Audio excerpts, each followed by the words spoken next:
I want to cross the ditch now to New Zealand. I told you last night how Jacinda Ardern has announced a plan, a 5-step plan to try and get the borders open and people back into New Zealand. It starts later this month with Kiwis only in Australia, Australian-based Kiwis being allowed to go home in certain situations. They'll still have to do quarantine. They can do it at home, but not in a quarantine facility. They still have to isolate, though, which is pretty tough.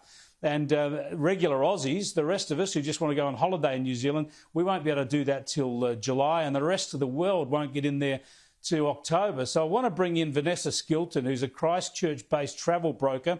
She's recently been in Australia. Sadly, came over here for her grandmother's funeral. She's managed to go back into New Zealand. You're in isolation now, I understand, Vanessa. Tell us about this situation from your own personal perspective as well as the tourism industry in New Zealand.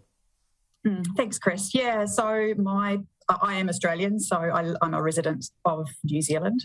So last year I had 3 family members who passed away. Couldn't make to the funeral for 2 of them. I watched it online, which, grateful for the digital opportunity to do that, but it's certainly not the same as being there in person.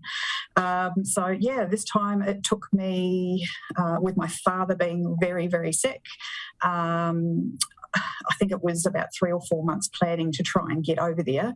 At one stage he was in ICU for 7 days and I couldn't get over there because the New Zealand borders were shut. There were no flights out to Australia, let alone trying to get back to New Zealand. So, you might be able to go one way, but you could barely come back, and you can't plan a funeral in 3 months' time. It's something that happens now. That's such an important point. It is so tough, those social costs of this pandemic. We've had similar situations with state borders in Australia. And of course, so many Kiwis in Australia, so many families split across the ditch. There would have been so much of this trauma over the past 2 years. Tell us also what it's done to the tourism industry, which of course is a massive part of the New Zealand economy.